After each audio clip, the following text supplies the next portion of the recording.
Hey, what's up YouTube? Houston here, hanging out here in Long Beach. It's a nice day, sunny with a little breeze going on and everything. And so I thought I'll just put out a video of talking about how to get a Chase business credit card and how to build up to $50,000 in business credit.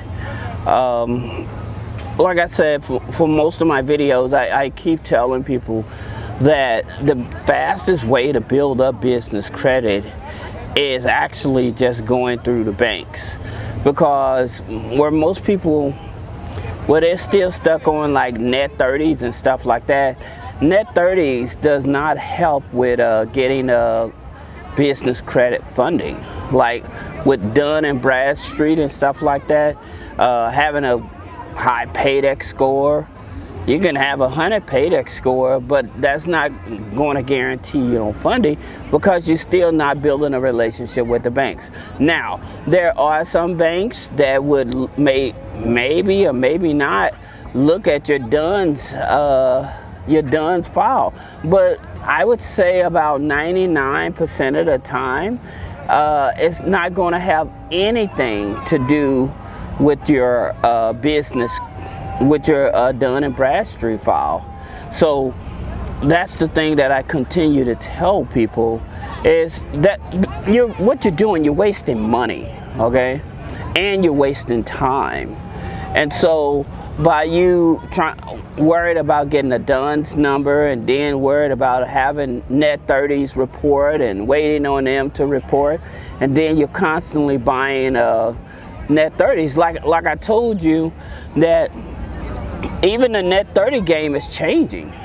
Like, to get a Granger account now, again, they want you to pony up more money. It used to be a one and done. Not anymore. You're gonna have to spend a couple $100s with them in order to get them to report, okay? And so it's just a changing game.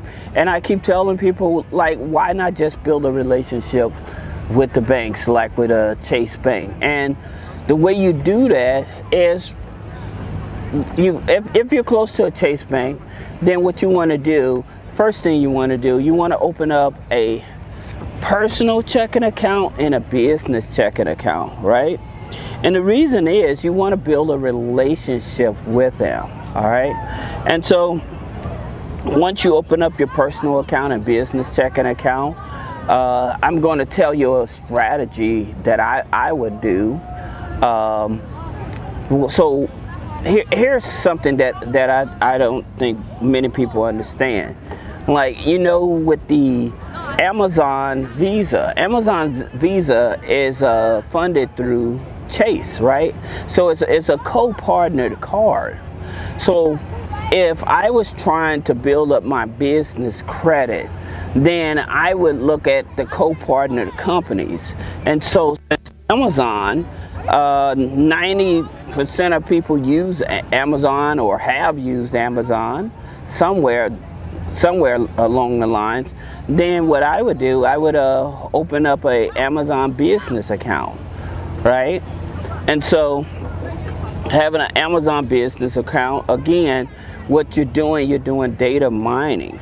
Now, this is how you actually start building a relationships on both sides. But let's talk about if you're going directly with Chase. All right, so here's the thing. Like, if you're going directly with Chase, when you're trying to get a business credit card through Chase, like, you actually can get a business credit card without actually having a business. That's something that most people don't even realize. You actually don't have to have a business to get a business credit card. And so, but I wouldn't do it that way. The reason I wouldn't do it that way is because if you're trying to get 10,000 plus in business funding, then I would actually set myself up as a legitimate business. Okay? And so, like I said, we're building a relationship with Chase. The first thing that I would do is open up the personal account and then the business account. All right? And then Chase doesn't have any secured business cards, right? So what I would do, I would take money. If I have challenging credit. If I have challenging credit, then I would open up a secured card with Chase. Okay, but what I would do, I would take the money, put the money on a secured card with Chase, and then I would transfer the money over to my business bank account. And then I will also make regular deposits, weekly deposits into my business bank account with Chase. All right. Now here's something that I would tell you all. The reason that you always want to go to the banks to, just one moment. Sorry about the noise. People on the boardwalk with their skates and skateboards and stuff, so you have to bear with me a few minutes. But nonetheless, if you go into a Chase bank and apply for a business credit card, let them put the numbers in for you, because you'll have a higher chance of being approved. Okay, that's one thing. So like if you're a freelancer, you drive for DoorDash, Uber, Lyft, eBay, you can be selling on eBay. You could sell like maybe 4 or 5 items on eBay or whatever, and you can actually classify yourself as a business, right? Depends on the amount of money you made off of eBay. But again, I would set up the corporation first, okay? And if you don't know how to set up the corporation, the link in the description, you can set up a one-on-one consultation with 3-way funding, and we'll walk you through the steps to set up a corporation. But once you have the corporation set up, okay? Once you have the corporation set up, then opening up I would open up the personal checking account with Chase. Then I would open up the business checking account, and I would make weekly deposits into your business checking account. Okay? Now, again, when you're opening up your business checking account, here's the thing about it.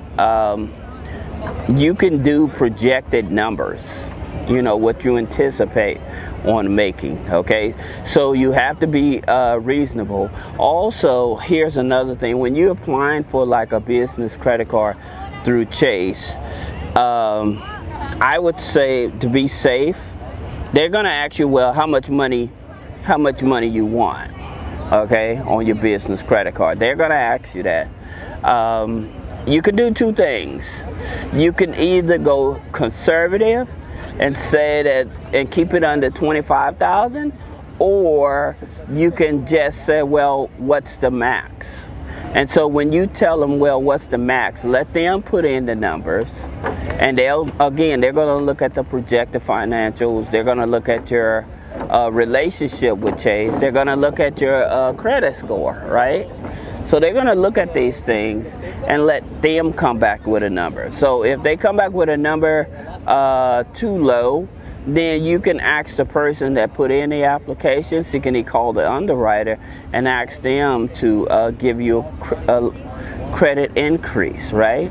And when you ask them for a credit increase, they're going to want to know what you want the money for, and you want to tell them that the purpose of you having the money is for marketing. Okay, that's what you want them to understand. You're not just wanting money just to be having money. You want it for marketing, because marketing a new business, it takes a lot of capital anyway.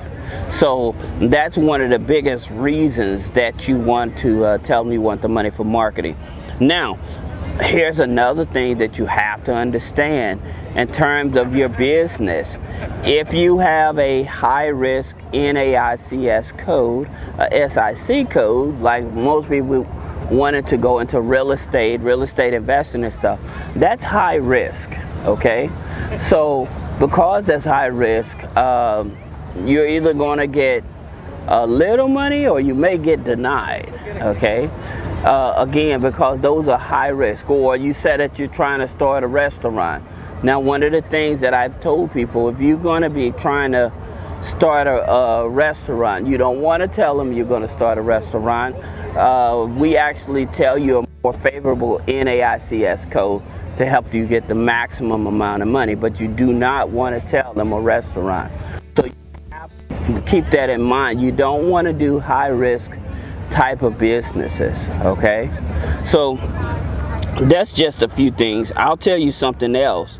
Like when you're applying for a Chase card, okay, granted, they don't report your business credit card on your personal credit, but they're going to pull your personal credit. And the reason that they're going to pull your personal credit is they're going to actually see how you manage credit. They're going to actually look at if you recently have collections, or you have lates, or you recently filed bankruptcy, okay?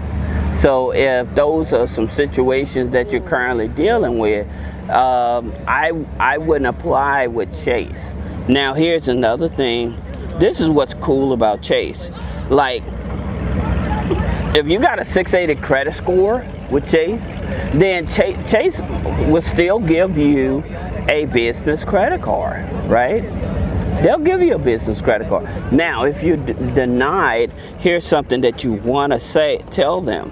This is something you want to tell them, and you want to remember this, okay? Just to build a relationship with them, you let them know that you're willing to take a lower limit, okay? And again, you're trying to build a relationship of trust. So if you tell them that you're willing to take a lower limit and they approve it, say they give you 500 or 1,000, use it. Because what happens for most people when they approve for a business credit card with a low limit, they won't even use the credit card, right? And because they won't use the credit card, it's not building a relationship with the financial institutions. So they're not open to give you more money because you won't even use the little money that they gave you, okay? So if you get approved on the reconsideration of a Chase card, then, and they say, hey, I'll take the lowest amount you can give me, and they approve you again for 500 or 1,000, use it, pay it back, use it, pay it back, because that's how you actually start building up the business credit. It's much faster doing it like that than through net 30s. The money that you're going to be buying like net 30 accounts with, I would take that money and I would actually deposit that money into the business bank account, okay? And you can make weekly deposits of $25, $50, or $100, just as long as you're still showing activity going on, all right? So that's very important. Some of the other things that you may want to do to help you get approved for a Chase business credit card is like your utilization.